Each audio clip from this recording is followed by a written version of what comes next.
Are you struggling to close deals? Cold outreach is wasting the time of both the buyer and seller at every stage, especially when sellers are using shallow and outdated data.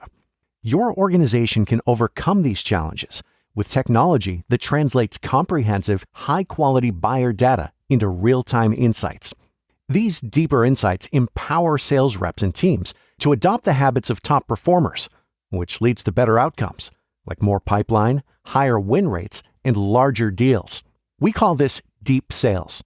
And we've built the first deep sales platform with the next generation of LinkedIn Sales Navigator. Right now, you can try LinkedIn Sales Navigator and get a 60-day free trial at linkedin.com/trial. That's linkedin.com/trial for a 60-day free trial. Let LinkedIn Sales Navigator help you sell like a superstar today. Just go to linkedin.com/trial and get started.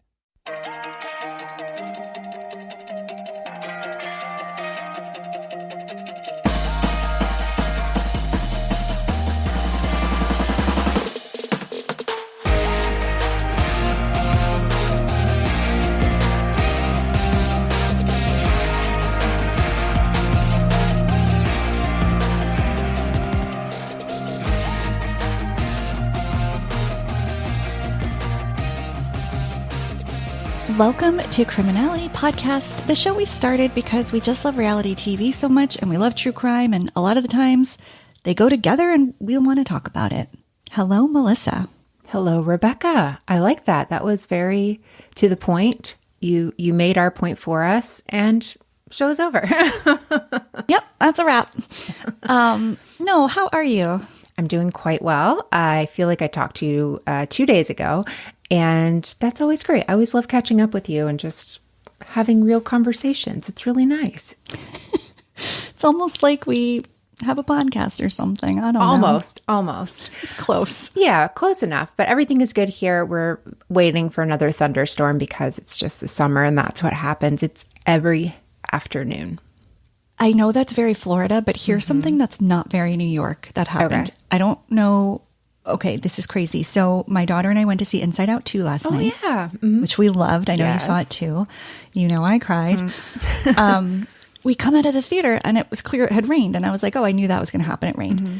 But it was dark out. So drove home, went to bed. Woke up and walked Sherlock this morning early. And there were just, not full trees, but just big branches. We live in a very old trees neighborhood. They're huge. Like if they fell, it would be so deadly. But these massive branches were everywhere, and then leaves. And then my son tells me that there was a tornado in Queens last night, and he was working at the tennis club, and they were like under the chairs and tables. But he's a bartender, and people were asking him for a drink like right when it was happening, and they had to like go into a different room. They're like, "Can I get a Kettle One on the rocks game?" He's like, yeah, but like, I'm also trying to duck and cover. What's the tip? That's what you want to know there. Seriously. But so there was a tornado in Queens, I guess. I think it was small, but they're saying the centrifugal force like pulled fences like in opposite directions, like left and right. It was crazy. Whoa. So weird weather here too, but today it's really nice. I think it actually cooled everything down. So yeah, that is a nice part. I've never heard another human use the word centrifugal force besides Faith Hill or a meteorologist. She had that one song. I don't know if it's even a mathematical or scientific term. That's how little I know about what it is. I just feel like that's what a tornado is. Probably. I don't know. It's circular force. I would know. Yeah, I don't. I can't wait till people tell us. Yeah, we get tornado watches and warnings a lot, but like that's more to be expected. I would never think in Queens. I know. We got an earthquake here a couple months ago, so I guess now we just know anything is possible. Yeah, you guys need to talk to God. Something's going on. He's not happy. New York is in trouble. Well, speaking of podcasts, we have one. We were a while ago. So. Yeah. I like the connection. I'll go with you. I nodded. Great. Speaking of earth-shattering news, see, that would be actually better, even though it's really not. But we do have a little announcement/update because it's summer. Melissa and I were discussing our calendars, which we didn't realize looked as crazy as they did. Yeah. And I personally have a medical minor surgery next week, which is just going to kind of take me out for a few days. Get some more sympathy. I would be like, it's a medical thing. I don't really want to talk about it, but please keep me in your thoughts and prayers. And let's see if we get some like... GoFundMe? Yeah, GoFundMe. Someone start one for Rebekah. Just kidding. No, just be dramatic. This is your chance to be dramatic. I always have these things and I'm like, I'm fine. Then I'm like, dang it, I could have made this so much better for myself. The thing is, I feel like yours warranted that, and I feel like this one doesn't. Like, I would love to be like, it's a minor surgery. I will be out the same day, and they told me I'll be okay in a couple days. And I'm like, just tell me I need 5 days. Just tell my family I need 5 days. Absolutely. If they're like, pick anything up, I mean, just you can't. So that means bed.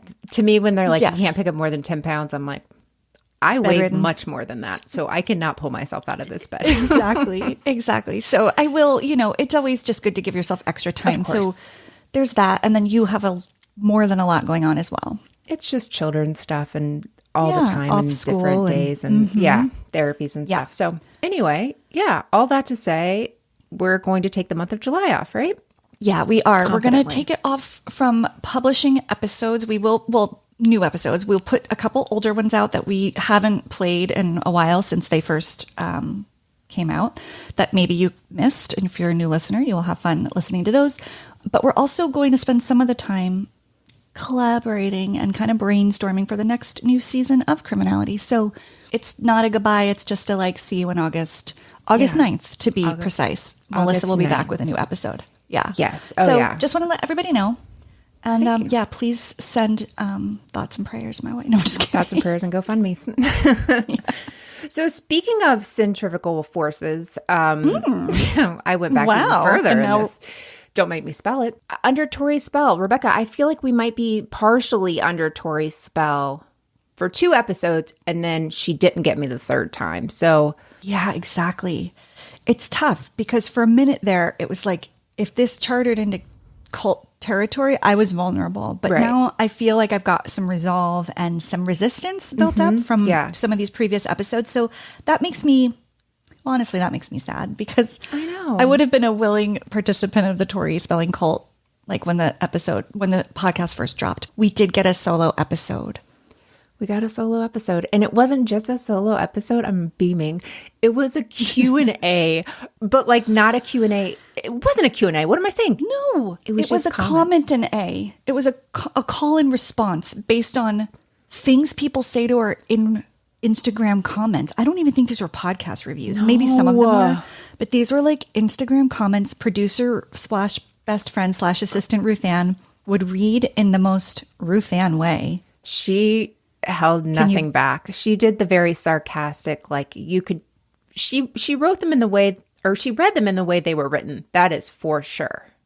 And there was no buffer like on Watch What Happens Live where Andy's like, Judy from Long Island says, which probably because she doesn't know, but she didn't even say a handle or anything. So it's just like abruptly with no warning or like cushion. Did you look like you got your boob jobs done in a van down by the river? I was like, that's at least funny. And then Tori responds. Yeah. She would laugh hysterically. You know when you want to laugh at something, like if you fall and you want to laugh, even if you're not quite ready to laugh, but you don't want to be the only one not laughing about yourself? It was that. It was a lot of like punching yourself in the stomach. It's embarrassment. It's the new emotion in Inside Out too. And it's for the listener and Tori. It was very rough. I don't think we learned a lot, except it's the same thing she talks about all the time. She mentions her 5 kids. She mentions dermal piercings. She mentions almost divorced. But she did, we forgot the one before that we missed. That was another one of her with a guest, which we were saying, no more guests. We don't want guests. Right. Countess Luann. We make exceptions when they're housewives. Yeah, she had Countess Luann on, which was a real meeting of the minds, I would say. I would say meeting of the mind, because I think together, probably, maybe. It was just Luann the entire time, no matter what Tori said. Tori just saying, I want to come to your show. I want to pay for a ticket. I don't want a free ticket. I want to be a regular girl. And then Luann just like coming back at her with lyrics from her songs. Like, That's it. Apparently, Luann only answers in her own lyrics, but she doesn't quite sing, but she doesn't say them either. It's that in between a sing and a recite. What she does is singing. That's true. That's true. But like with no music or anything accompanying her, it's a lot.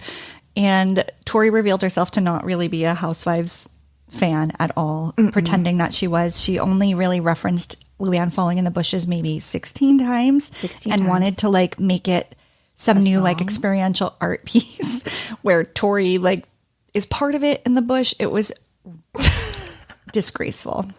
It was very upsetting. But on the plus side, we're partially back in with Under Tori's Spell after those two. Then she immediately did something with the director and a new best friend. I have not been strong enough to get there yet. That's right. I'm thinking you haven't either. A British bestie. No, I've needed some time and space since Luann in a solo episode. I will get back. I will get to them.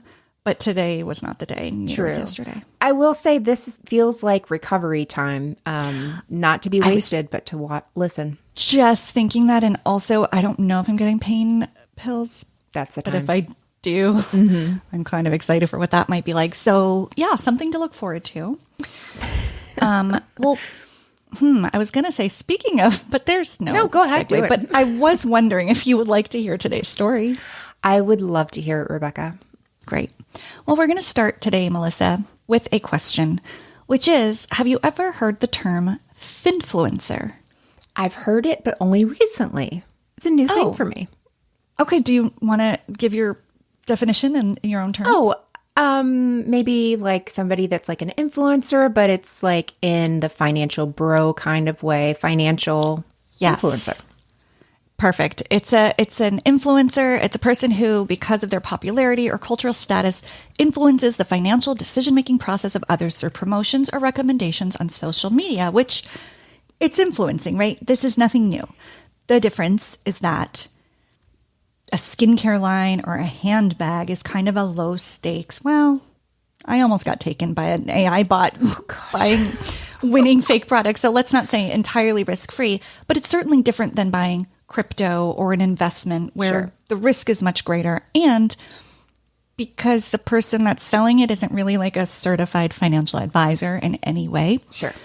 So guess who's been getting in trouble lately quite frequently for being finfluencers, but in the kind of getting into illegal territory zone? You mean into illegal territory zone? Oh my gosh. Pitch it. Ruth Ann, get Ruth. We need Ruth Ann and a mic. I will say before I answer that, I saw that Tori Spelling, she had, she was like, my friend just got me these new earbuds. They're so great. And like 8 pictures of her smiling and taking it. And people are like, you have to disclose this is an ad. You have to write this as an ad. You did not get, blah, blah, blah. And then Ruth Ann made her add it, but it was just funny. But when I think whatever the word was again, influencer. I think Kardashians is like the brand that I would think of.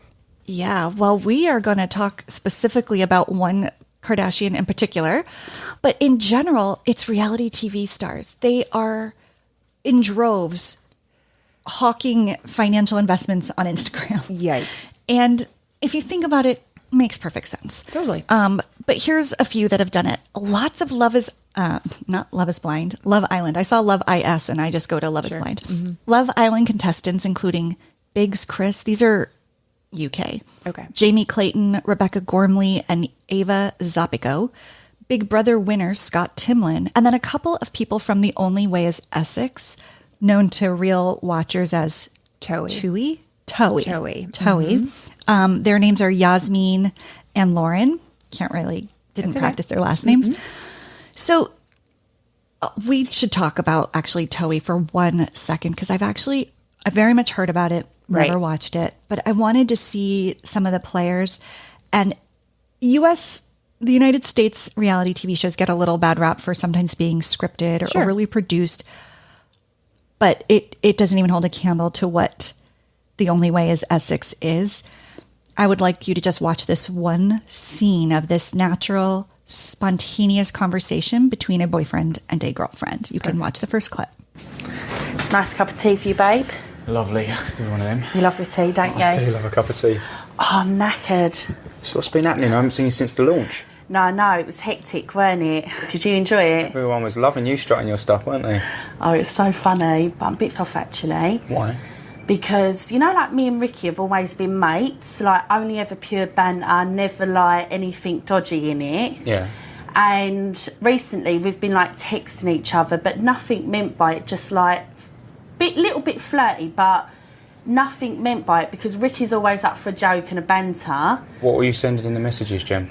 Just like nothing bad, so don't worry about it. There's no need to get funny about it. I ain't getting There's funny no about need it, to get funny, because you've been with us when I've spoke to Ricky. Like he'd text me saying, "All right, Badger." It's a northern saying, isn't it? I'm getting like a badger mate.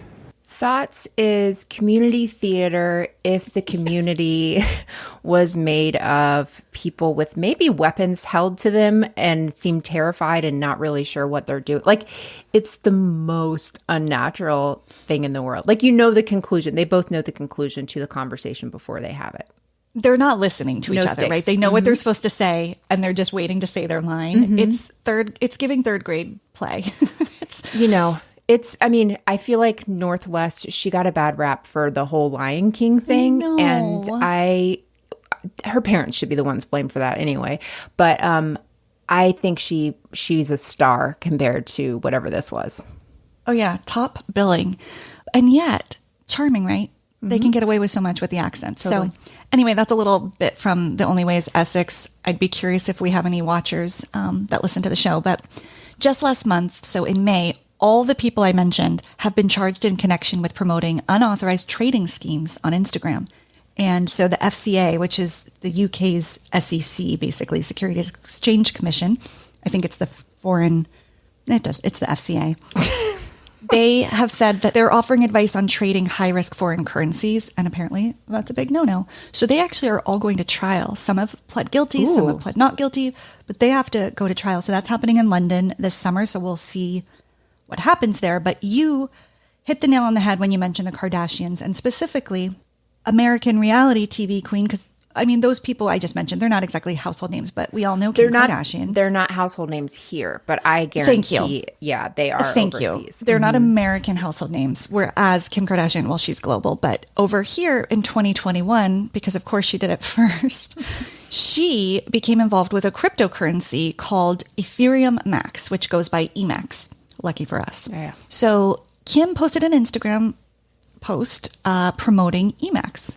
And she was talking about the potential of the cryptocurrency and the possibilities that could happen financially as an investment. Now, she did include the hashtag ad because she knows at least that much more than Tori Spelling. But the FCA, remember, UK's financial authority, called it out and said, this is a speculative investment with little transparency, and our agency, the SEC, agreed. So in October of 2022, they charged her with failing to disclose the payment she received for the promotion, which was $250,000, which I thought was interesting because celebrities don't usually disclose what their amount is. Like, okay, so Jennifer Garner does Capital One ads, for example. Does she have to like say at the end of them, I was paid this much money? And what don't I understand about that? I don't know if it's because it's a financial investment that it's different. Yeah. But they said that she had to do that. And I'm just trying to think like, well, does a stockbroker have to say what he's going to make on the sale of I don't know. I don't know how any of this works, but no, Jennifer Garner doesn't have to do that. And man, she must be making I know. mega millions in those Capital Ones. So anyway, she settles the charges, of course, doesn't go to court. She pays 1.26 in penalties, disgorgement, ouch, and interest. Sounds breastfeeding related. Yes. And she also committed not to promote any more crypto assets for 3 years. And that was in 2022. So we should expect to see her with a crypto ad next year. She's going to have her own crypto by next year. Like, this just gives her time to plan. I wish I could have my own crypto. I wish I knew what that meant or how to do it. I wish I had crypto. I wish I had the money to have crypto. There's a lot of wishes. So many wishes. We're adding to the list of thoughts and prayers and GoFundMe's cryptos with our names, faces. No, that's an NFT. No, absolutely not. I still don't understand those. Those will never be a thing I ever Well, that's understand. been a big deal too, right? A lot of celebrities getting in trouble with NFTs. Athletes. I just remember basically the big football player. Oh, Tom Brady. Tom Brady. That's the one I really remember. Yeah. So it's just this like moving technology combined with social media, and the bigger impact at hand seems to be that obviously when celebrities attach themselves to an investment opportunity, there's this spike in the sale of the product, which then causes what the financial industry calls a pump and dump, which again, breastfeeding. Right. Moms did it first. Yeah. So they call it a pump and dump scheme, which means the founders wait for that surge. So Kim Kardashian posts it, everybody buys it, and then they release all their assets right at the peak. So then everyone's left with a less valuable asset and they've got all their money. Oh. Does that make sense? Okay. So if I'm understanding this, the investors or the owners are the ones. Okay. So they know we're running a Kim K ad tomorrow. Yes. Oh, I did not understand this ever. And oh my gosh. No wonder rich people just get richer. Oh my goodness. I'm going through a lot over here now. Doesn't it? It just like cements your identity as a sheep. You're like, oh, I am just completely like a peasant following like and listening to celebrities, and everyone else is profiting and I'm left with nothing. Wow, this is a tough day for me. I know. I'm sorry. Add me to the GoFundMe. It gets better, but wait, it gets worse. So I want to get you out of your little financial funk, because now we know we're the opposite of finfluencers. We're like the finfluenceable. Oh, yeah. Which is not a great place to be. So you might be wondering, what does finfluencers have to do with my clues, which were, as a reminder, cookbooks, Chow Chow, and West Virginia? And I would say directly, not a lot, but I would say indirectly, something. And that's because the subject of today's story, I consider an OG finfluencer. No one's ever called her that but me, as far as I know, but she has been called many other things like domestic goddess, media mogul, American icon, higher priestess of homemaking. Who called her that? I don't have sources, Melissa. What do you think I'm I refuse to believe anyone's going around with that whole mouthful. But go ahead, continue. Some swanky, self-important publication, probably like New Yorker or something. I'm sure they did. So I would add to her credits in 2004, convicted felon. We are talking about the woman whose taste has informed generations of aspiring domestic goddesses, one Ms. Martha Stewart, who I was delighted to learn was born in New Jersey. Garden State baby. That's right. She doesn't like strike you as a Jersey girl, does she? No. You don't. Very Connecticut. You don't strike me as a Jersey girl either, because my entire education on New Jersey is from The Housewives and from Jersey Shore. MTV. That's all I've got. Yeah. Yeah, I do not fit that mold. And yet, it's who I am. It's in my blood, and I can't shy from it. But I am in this weird central zone of the state, which is sort of like a safety Switzerland area, if you will, I guess. That's what you'd like to think. That's what I would like to think. But she was born in Jersey City, where I lived actually for a couple of years after I got married. And Jersey City is almost like a sixth borough. It's very commutable to New York City by subway, kind of like Queens or Staten Island or Brooklyn. And she was born in 1941, if you can believe that. Possibly the oldest guest we've had. I know, I refuse to. She was born Martha Helen Kostraya to a Polish-American family. And while she was born in Jersey City, she actually moved to nearby Nutley, New Jersey to grow up, which was a little bit more of a residential neighborhood. And her parents were professionals. Dad was a pharmaceutical salesman and her mom was a school teacher, which, again, in the 40s and 50s, two-career household, pretty rare. And they really emphasized education and a strong work ethic. Now, the family was big, right? There were 6 kids, and I think the oldest was a boy. So as the second oldest and the girl, a lot of responsibility fell on Martha.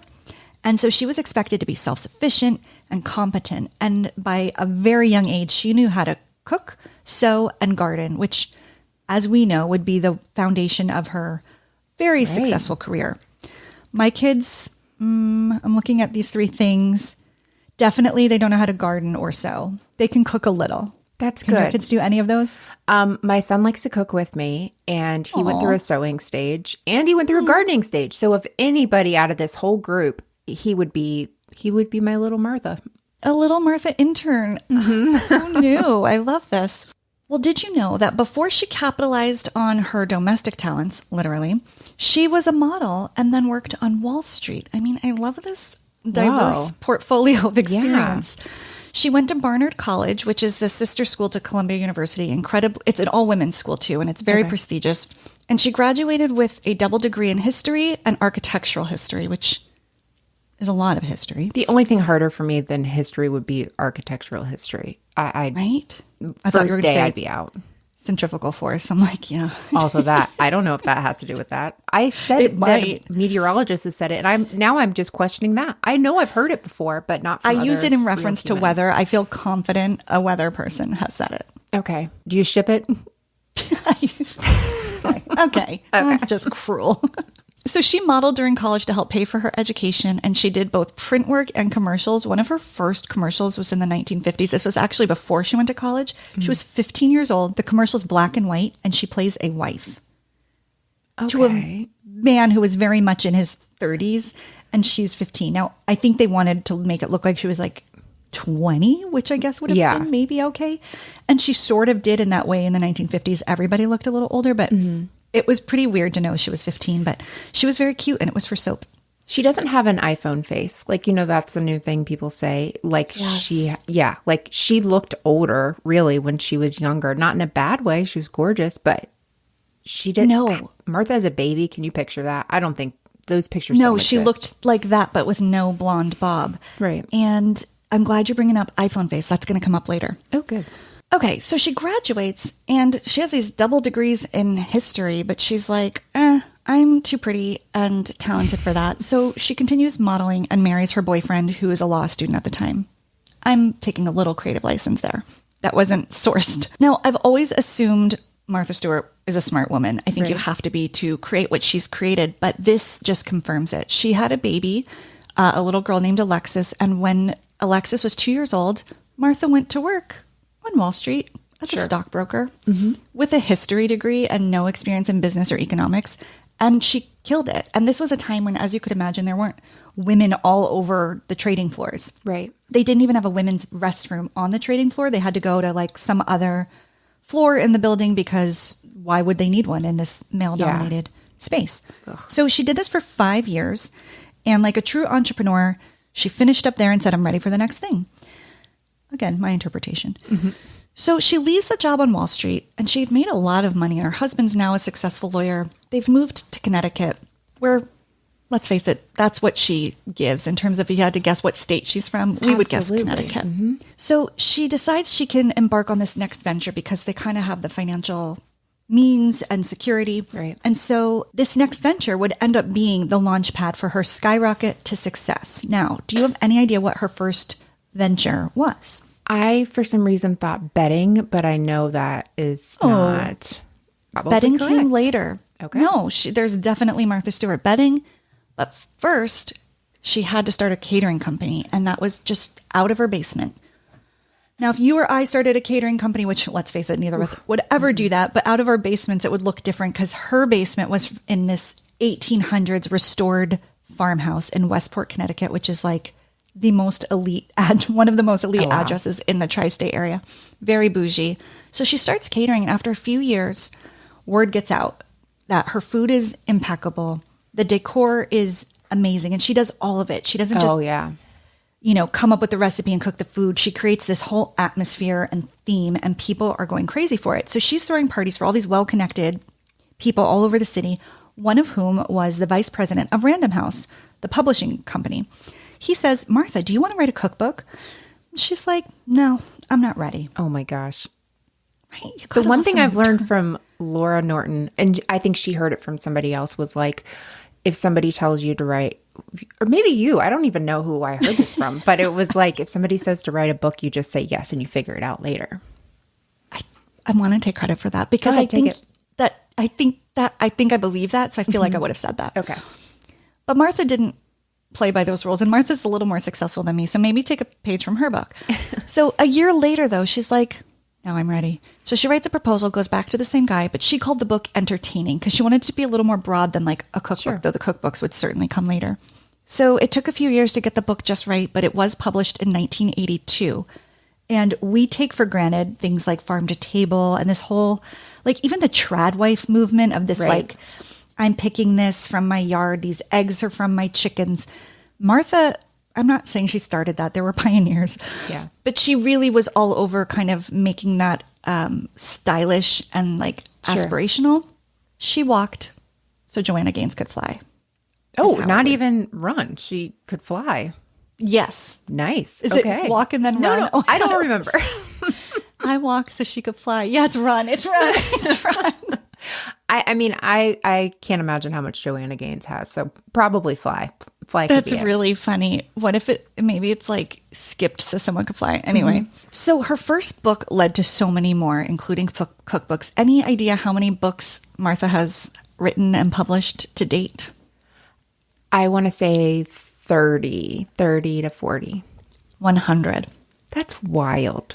I know. She had so much success with the books that she launched a magazine in 1990, which led to a TV show in 1993, which led to a product line at Macy's, which would include bedding, which led to a product line at Kmart, which led to her consolidating all these businesses under this umbrella of Martha Stewart Living Omnimedia, which is MSLO, which went public in 1997.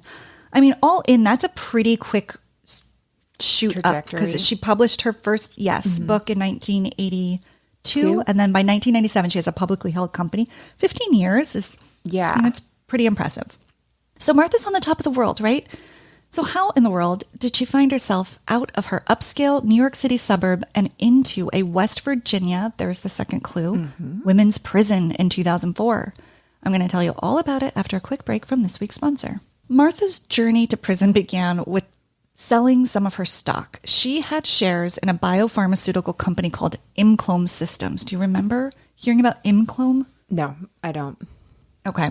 It was really big news around this time, like early 2000s. Imclome's CEO learned that the FDA was going to, so it's biopharmaceutical, right? So they make drugs. They find out the FDA is going to reject the company's application for this new cancer drug called Rebekah. He finds that out on December 27th, 2001. So he tries to sell his own shares in the drug before the announcement was made public. Word about this spreads very quickly, like it does on Wall Street. And Martha's personal stockbroker at Merrill Lynch, Peter Bakanovich, finds out about this. And he's like, yikes, Martha owns shares in Imclome. I need to let her know. Let me get my assistant, Douglas, to tell her. Oh, yeah, of course. Which poor Douglas. Indicates, to me that maybe he knew he wasn't supposed to be telling her this information. So he's like, Douglas, you got to tell Martha that the stock value is going to go down because they didn't approve this drug. And so he did. So Martha acts on the tip and she sells almost 4,000 shares of Imclome Systems, which ended up avoiding a loss of, any guesses? I mean, you would never know, but like, how much do you think she ended up avoiding losing? Let's say like $50,000. Very close. $45,673, which is a drop in Martha's bucket. Yeah, I know. That doesn't even seem, especially for 4,000 shares. It's not like 2 shares. I know. It's very bizarre. That is the one part of the story that is kind of a hang up for me. Yeah. So the stock price, sure enough, drops after the FDA's rejection became public, which was just the next day, December 28th, 2001.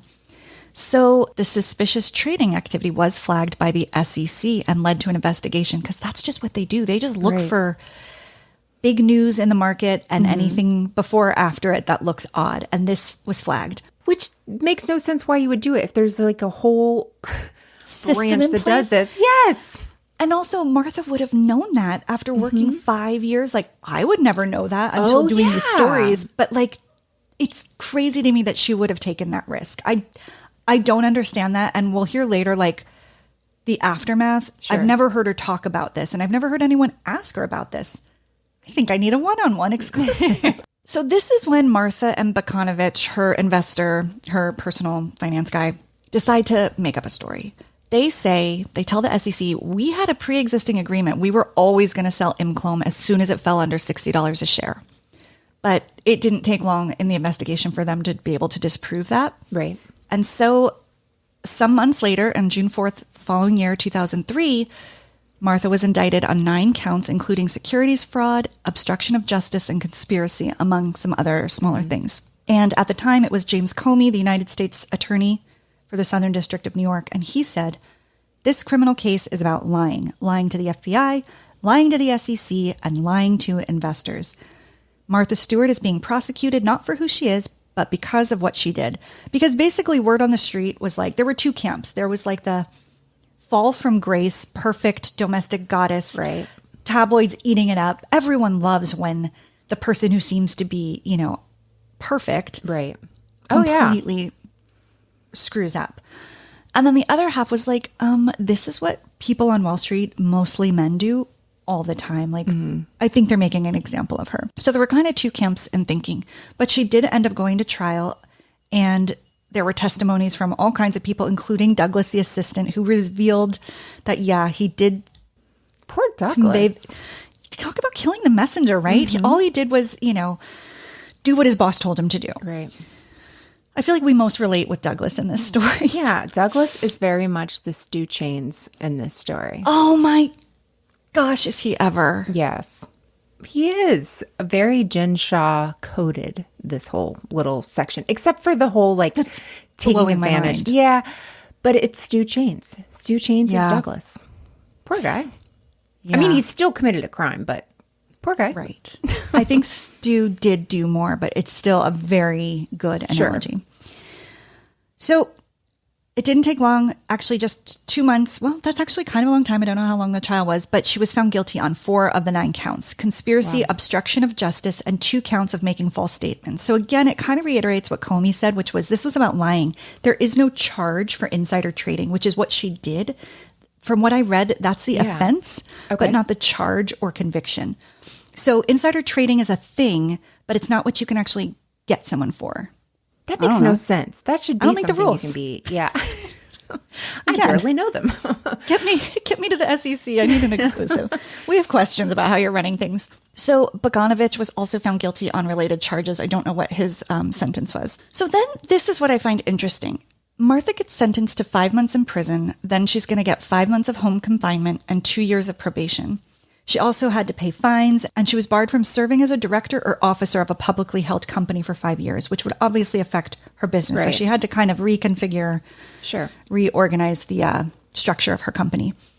Now, she could have, because she had an amazing lawyer, appealed, because everyone has the right to appeal after their conviction. Most people, if it's a violent crime, can't not go to jail during that time. Sure. But she could have stayed home on home confinement and let the appeal play out indefinitely. And we both know that could take years. Yeah. But she said, I'd rather show up, get my sentence, do the time, and get back to work, because her being away from her company for the indefinite time, the unknowing, was way worse than knowing what she could make plans around a time away. She thought it was better for her family and friends, better for her business. And I think it was a business decision, but I also think there's some personal integrity in that decision. So she just showed up and said, give me my sentence, I'll go tomorrow. Yeah, I can understand that. The planning. I would want to do it that especially. way. Yeah. Yeah, you would. Of course. Especially if you're not talking about 20 years. You're talking about a much smaller amount of time, but it's going to drag on so much longer than that time would be. So yeah, in that case, I understand it. I don't think it was personal. I think it was professional. I don't know how much of a human I think she is. I know there Human has to be. No, you're right. She operates too efficiently to be fully human. I also think a judge always has discretion in sentencing, and I would think a judge would find it favorable to show up and say, give me the sentence now, and not. She did appeal, but she did it while she was in prison serving her time, and I just think that was a good move. But she was also very surprised she got sentenced. Her and her lawyer thought for sure they would be found not guilty, but she faced up to 10 years. So considering she got 5 months was lucky, I guess, considering. So the quote in the New York Times from Martha right outside the courthouse, the very first thing she says to the millions of cameras and viewers at home, I'll be back. I will be back. I'm used to all kinds of hard work, as you know, and I am not afraid. I'm not afraid whatsoever. I think saying it twice makes me. That kind of takes it takes a little bit of the truth away from it. I would never say that. I would just, I'd be confessing everything. I would just be saying how scared I was. And does anybody know anyone? Do we? Yeah. But then you probably get in trouble for that. And I don't know. It would not be a good day for me. She's definitely someone who's like, I'll say the thing I want to believe and keep going. She's a very mind over matter person, and I just don't have that ability. I'm a feelings over matter, and so whatever I'm feeling when I came out of the courtroom would be what I said and looked like, and it would be a puddle of blue. I would be sadness from inside out. So she serves her prison sentence at the federal prison camp in Alderson, West Virginia. So she goes in October 8th and she comes out March 4th. And when I say she came back, what a comeback. Now, every TV show wanted to interview her, getting her. She was on Good Morning America, The Today Show, Barbara Walters, Letterman, Right. Seth Meyers, Jimmy Fallon. I mean, there was no show she wasn't on. And a lot of the first interviews and the clips that you'll see if you look them up are very funny stories. She crocheted an Afghan in prison, showed the women how to crochet, and it was quite pretty. And she wore it on one of the interviews, and it's obviously not something she normally wears. It's over her silk blouse and beautiful pants. She made a ceramic nativity set in pottery class while she was in prison. Okay. And it was so nice that she's like, I need to recreate that. So she had the molds replicated to the one she made in prison, and they showed a picture of it. It really is beautiful, but they didn't have any colored paint, so it's just painted gray. Aw. But the ones she makes that she can distribute in her online store is, of course, gold, and it has her name on the bottom. But the one she made in prison has her number, her inmate number. She wasn't allowed to write her name on it. Like, your identity is just stripped down to this number. So just these funny anecdotes that she goes on with a very good sense of humor, in on the joke, tells these stories. Do you think she really had to even write her name or the number on it? You think somebody else was like, did you make this, Jan? No, everybody knew it was Martha Stewart. No, you're so right. Like, is that what Martha's? Yeah. Yeah, I it was can't tell if that's probably mine or hers. pretty clear. Oh my gosh, it's so funny. But I really liked this clip of her on Letterman. I love Letterman, but he was really trying to like get her to tell stories that she didn't want to tell and that were not appropriate. And so this is a moment where you also learn what she called prison or what she calls jail, because like Teresa, she's not saying the real word. So I was shocked back into reality. Right. And to what extent, I have a very low threshold of embarrassment. You would probably not know that from watching the show. But I would guess that part of this, just as a human being, the embarrassment of all of this negative attention and sort of feeding frenzy that goes on is hugely embarrassing, isn't it? Well, I was less embarrassed than horrified. And that's a very different feeling. And horrified, not only for me, but for everybody around me. I mean, all my beautiful employees, you know, the whole thing. It was pretty horrifying. Right. And yet, I'm pretty strong. I found out how strong I was during this whole ordeal, and mentally strong, and also physically strong. So I did not allow myself to get depressed. I did not allow myself to get down too much. I faced what I had to face. I lived through it with actually sort of flying colors, if you can live through Yale with flying colors. And I probably would have been Phi Beta Kappa at Yale if I treated it the way I treated it. So anyway, it was, it's hard. And so prison for Martha is Yale, and for Teresa, it's camp, which is funny because Martha was in camp, right? Wasn't hers called something camp? I think it was called Alderson Women's Prison. Federal Prison Camp. Yes, in Alderson, West Virginia. And actually, she does call it camp in some interviews. Okay. Like, she goes from camp to Yale, but she really loved the Yale analogy instead of jail because it sounds like jail. And also, she said she always wanted to go to Yale. And so I just thought it was very funny that Martha calls it Yale, because of course she does. Yeah. So she takes this in stride. She rebounds big time. She manages to keep her company intact and thriving. And in the year that she was released from prison, she wrote a book and debuted 2 new television shows. So that all happened within less than a year of her release from prison. And one of those shows, of course, was The Apprentice, 2005, season 1, Martha Stewart's the boss, the woman in charge. And unlike future host of Celebrity Apprentice, instead of saying you're fired, she says goodbye to the contestants that she lets go. She's got manners. Well, so did the lady from Weakest Link, though. Goodbye. Yeah. Basically the same. So you know who was on the first season and who made it quite far in the competition. Be herself. Be herself. The year of, yes, Bethany Frankel. So my next clip, I just don't even need to set up. I think you're really going to enjoy it. Okay. Please watch. You're sort of given the... Stephanie? guests are here. Our first guest has not one, but two new television shows, Martha, now in daytime, and The Apprentice, Martha Stewart, which premieres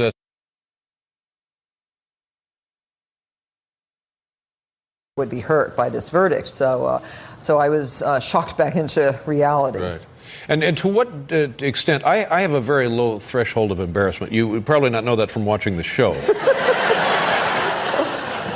But I would guess that part of this, just as a human being, the embarrassment of all of this negative attention and sort of feeding frenzy that goes on is hugely embarrassing, isn't it? Well, I was less embarrassed than horrified.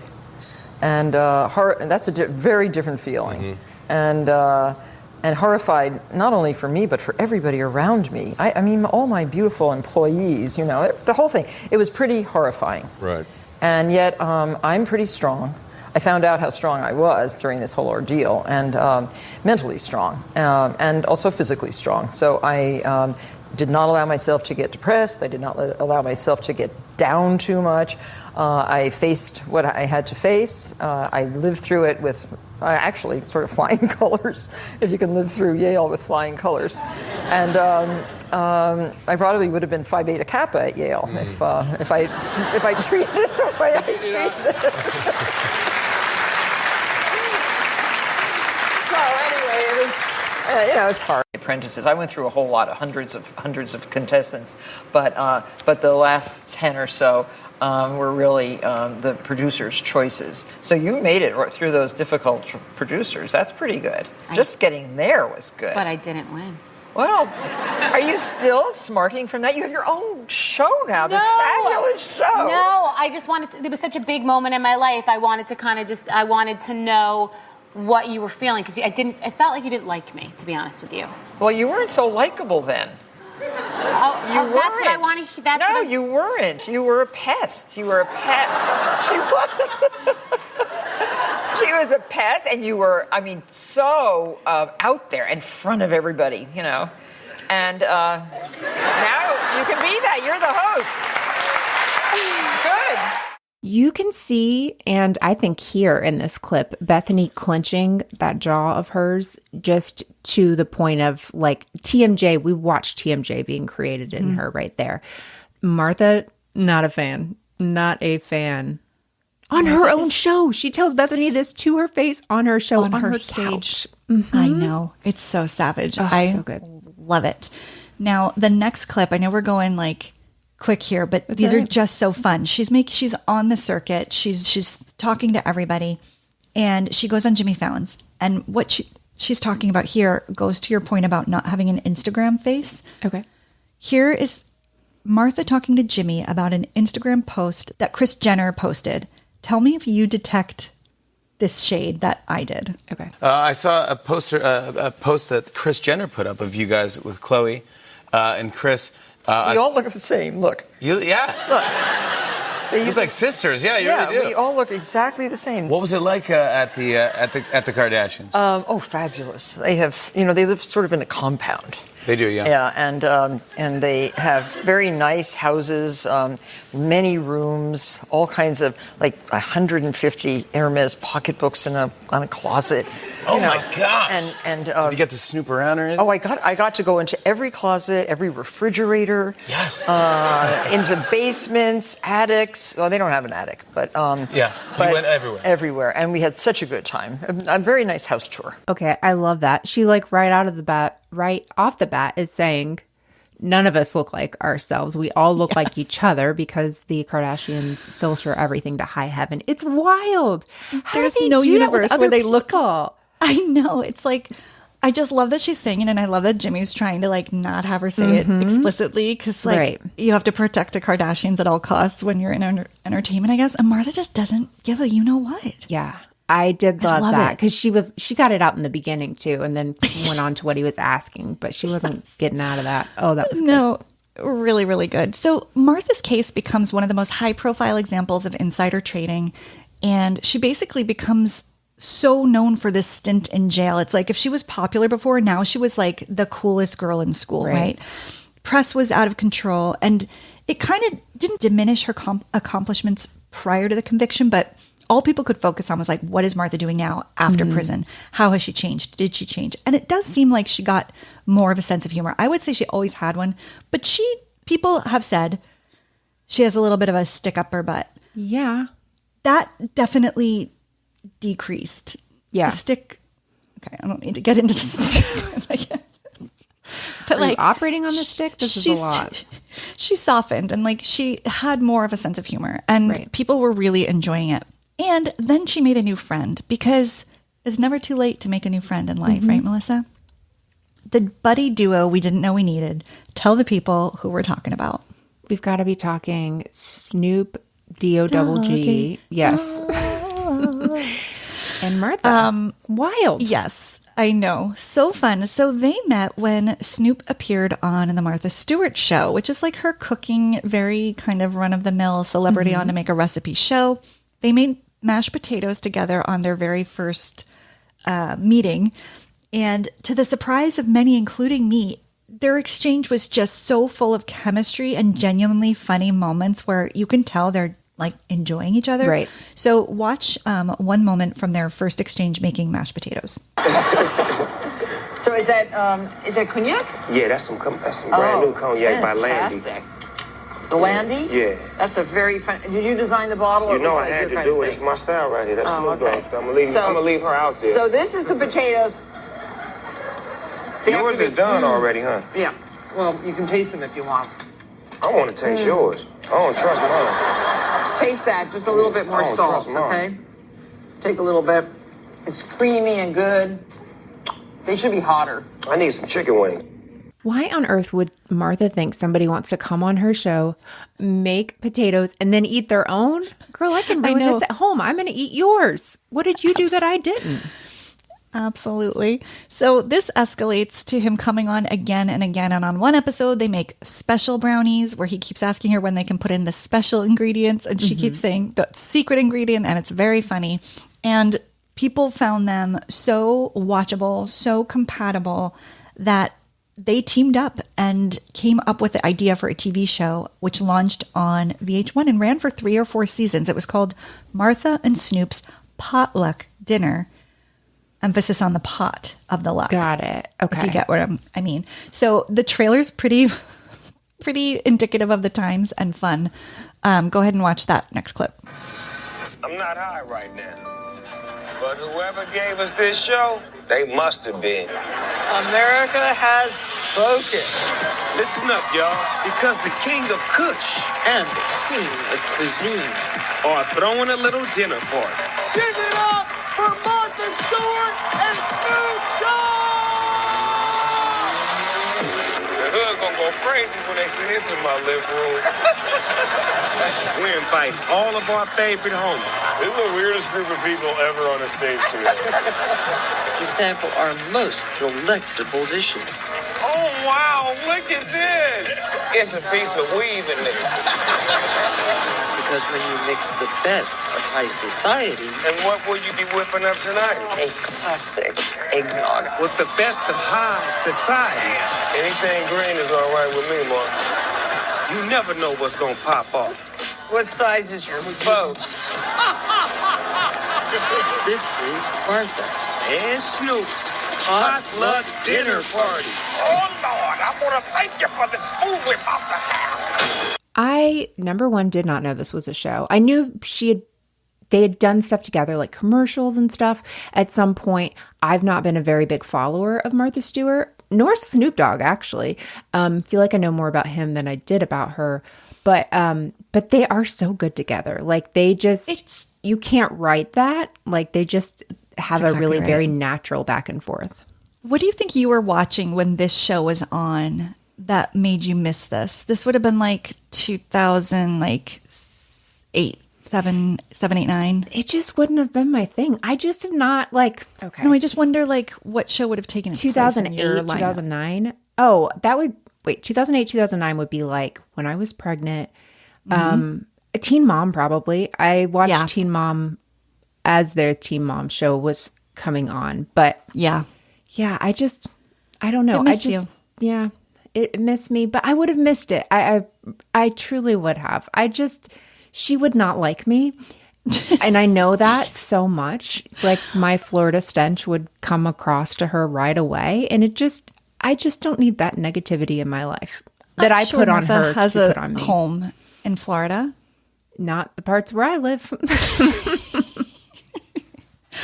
All right. Well, you missed it, but other people saw it and they loved it. And their collaboration extended beyond the show. Like you said, they did commercials, including a T-Mobile one during the Super Bowl. I mean, that's like the pinnacle of, if you're in the zeitgeist, you're on a Super Bowl commercial, and they are together.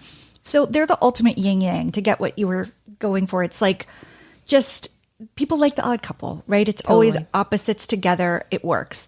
But what I think was part of their connection was they're just both very savvy business people. And I could see Snoop Dogg being like, hey, you know a lot of people that don't know about my work and music. And Martha being like, whoa, I don't think any of your fans probably have bought my cookbook, and let's mash it up here. And they're just so smart to do it. Mm-hmm.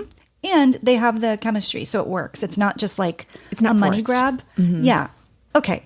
So best friends, Snoop and Martha. But that does leave this one last clue, which coincides with a real Martha sighting. So after many years, Martha was out of prison, and she decides that she needs to purge her collection of incredible things she's accumulated over the years. Because when you produce a magazine and a cookbook, you have all these props, these beautiful things for all these photo shoots. And she said that her Bedford, New York home, which is a compound and a working farm, it's so beautiful, had so much stuff that she wanted to get rid of it all for charity. So I, being the storage war, pickers, antiques roadshow, thrifter, loser that I am, paid money to take a bus to buy Martha Stewart's cast-offs. And it was a blast.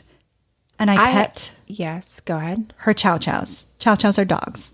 That was the last for clue. Clearing that up, because I don't know what I thought it was, but I didn't think it was a dog. And I feel very silly because, of course, it's a dog. But I didn't know she was connected to it. You know what I mean? Like, her chow chows, that's like part of her very iconic brand. Let me show you what a chow chow looks like, just since you didn't know what it was, because it's not just a dog, it's a chow chow. That's quite the dog.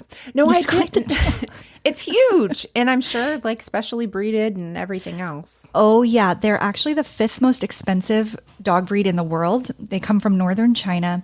And in an homage to their heritage, their names are Empress Quinn and Emperor Han. And I will post the TikTok that I made of when I saw Martha at the tag sale. I saw her and I saw her dogs, and it was exciting. But Can I ask one question about it? Of course. You had to pay to ride a bus there or a van or whatever. Well, you actually parked like a mile from the property. Of course. And then got on a shuttle bus that brought you to the property. Okay. Did you have to pay to attend, or you just... That's what I paid for, the ticket. And it included the shuttle ride. Could I ask what that kind of it was like $40, $40 or $45. It was... Okay, Martha. I'll allow it. Was, it was... not $5, but it was reasonable. Okay. If it had been $100, I would not have done it. Okay. I'm glad and to I see did you buy have some limits. things. Mm-hmm. Yeah, I do. True. That's very cool, though. It was very cool. And I've since seen her once on the street, and I texted you when I saw her because she looked incredible. And there's no filter on her. This is not a photo. This was her in broad daylight. And I tell you, for 81, not for 81, there's no qualifier. She just looked stunning. And as we know, we didn't even talk about Sports Illustrated. Mm-hmm. Oldest woman to ever do the cover. And she looked incredible. Oh my gosh. But when I saw her skin, I'm like, tell me more. And then I find out she has a podcast, because of course she does. The Martha Stewart Show on iHeartRadio. Okay. And I had to give it a quick look. Mm-hmm. Tiny listen. She had on her dermatologist. And that, my friends, is why we're all here today. He said on the show, I see your Instagram. You get trolls saying, tell us who your plastic surgeon is. Like, I know you've had work done. And she says, yes, I end up telling a lot of people there wasn't a plastic surgeon. It's just been minimally invasive things for a long time in a really thoughtful, excellent way. Okay, Martha. but she wasn't thoughtful about it. The guy was. Yeah, and you can't just put that out there. Mm-hmm. We need more information. I'll pay $45 to get the secret. I'd pay $40. I'd split it. So I agree, though, that it probably is minimally invasive things that you do for a long time in thoughtful and excellent ways. I just don't know what those are. And I feel like I'm at a real juncture where I need to know because it's like a turning point given my age. So anyway, that's the story of Martha Stewart, her beautiful face, her beautiful friendship, her crime, and her business. What do you think? Is she like a real criminal or was this a mistake? What do we think? It wasn't a mistake, but her being chosen out of everyone to be arrested, that feels like very much like they're making an example of her. Yeah. Now that I know what this is, I just can't even believe it's allowed at all. Like the ads and stuff, like that's blowing my mind. I will forever not be in that group of people because I'll never be given that access to information. But she is a hard one for me. I just don't connect to her because I get it. It is so nice and fancy and like she's never done like a barbecue one where I would be like, yeah, that's what barbecues have looked like for me. I once had Thanksgiving and it was like a buffet style on my aunt and uncle's like washer and dryer. Like it started from the garage. Like that's very normal for me. That's beautiful. That's what a family holiday is. It's that. But do you think Martha would have liked that? She would have said, am I back at Yale? No. I think she would have said, do you have a nice linen we could lay over the dryer? And then absolutely it would be not. Absolutely not. We don't. And she'll be like, this is why I sell them at Kmart, people. And she'll be like, you have no excuse. No, I hear what you're saying. She is not particularly relatable. I'll give you that. Okay. Is she still married? That was one question. Oh, no. We lost Andrew decades ago. Sorry. He's like a blip in her story. He's essentially a baby daddy. I was like, this feels very Dolly Parton. Like she has a husband and he's just not around. But no. Mm-hmm. And I don't remember when they got divorced. It's like he's barely a notation in her and everything about her. Okay. No idea about him. So, but no. And I don't know. She hasn't like publicly been with a lot of people, like dated. I don't know. I didn't see a lot about her romantic life. So big mystery. That's what I would know. So there must not be much to it. Must not be. Or she's super private and keeps it. Yeah. Under wraps. Like Mindy Kaling just had her third kid a couple months ago. She was pregnant. Nobody knew. How does she do this? And we still want to know, like, I know. First status. I don't know. It's not our business, but it is my business. Our curiosity. It is my curiosity. I really missed her voice on Inside Out for Disgust. That's what it was. Mm-hmm. Okay. And the person who did it was great, but I knew it wasn't Mindy Kaling, and I was like, I miss her voice. Yeah. But anyway, yes, I think you did a great job on someone I did not know a lot about, for sure. Okay. So I learned a lot. And I learned about financial crimes. I sure did too. Mm-hmm. You're always teaching me that. Yeah. Well, yeah. I've got like a personal skin in the game with my son who's really into crypto. So I need to make sure I at least know, like, what are the warning signs before the SEC calls? Like, is there something that would happen that I like a warning? I'm worried about you because of the goop thing. But again, go fund me, Rebekah. She's buying crypto now. Oh my gosh. Seriously, guys. You can see why I need a month off. You know. Well, thanks for listening. Could you tell me what you're watching? And is it possible it's something I don't know or haven't watched? Because I've got some days coming up. Mm-hmm. Okay. Yes. You haven't watched this. Or if you have, you have not told me about it. Okay. And it came out like a month ago. Okay. So it's Max, Festival, Texas,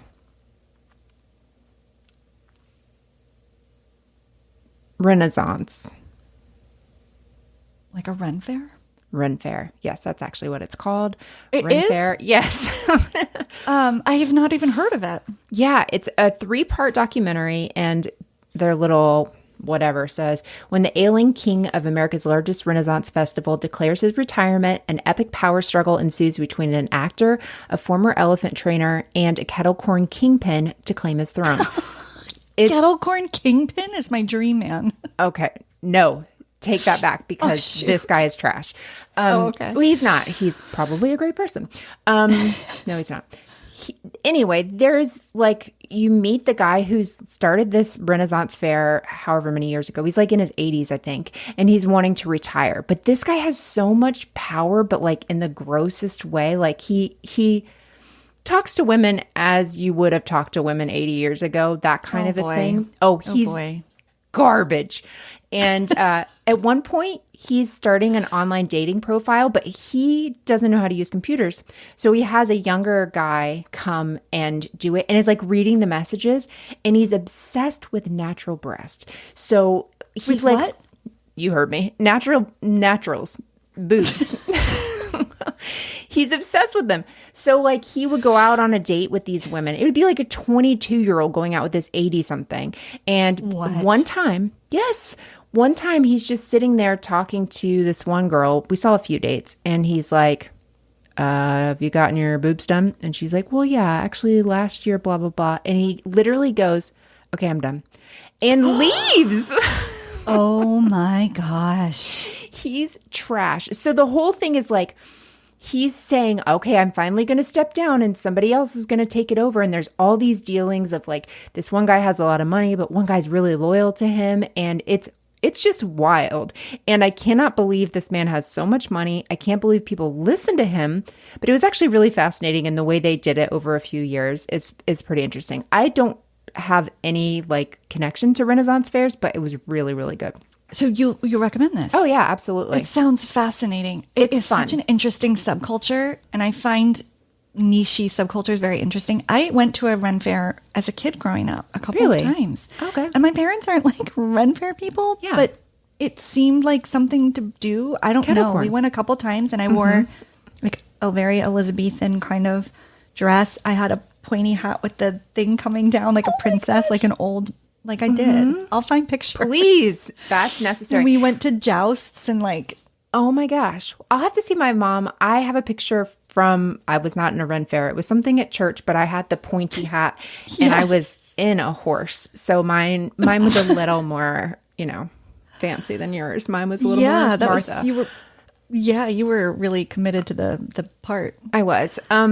Yeah. So anyway, I think that will be a good one to watch super on your time fun. off. Yeah. I think you'll like That's it. really, really fun. Ren fair. Okay. Yeah. Well, mine, I'm sorry. I think everything I've watched has come from you, but As it should. I'm still going to give you clues. Okay. I don't know which one it is because you've told me so many. But you'll know because it's Lifetime. So Lifetime. Chiefs and Louisiana. Chiefs was a good clue to add in there. It's the Gypsy Rose life after lockup, love after lockup, divorce after lockup, whatever it is. Okay, so for anyone who doesn't know, I'm sure everyone knows the story of Gypsy Rose Blanchard. Right. So she's finished her almost 10 years in prison for her part as accessory to murder of her mother. Her boyfriend at the time actually killed her. And Gypsy was abused. There was Munchausen by proxy. I won't give the backstory, but now life after lockup on Lifetime follows her literally coming out of the prison and into her real life. It's wild. It's wild, but my expectations were, I don't know what they were. Yeah. But it is so far surpassed my expectations. I think it's really well done.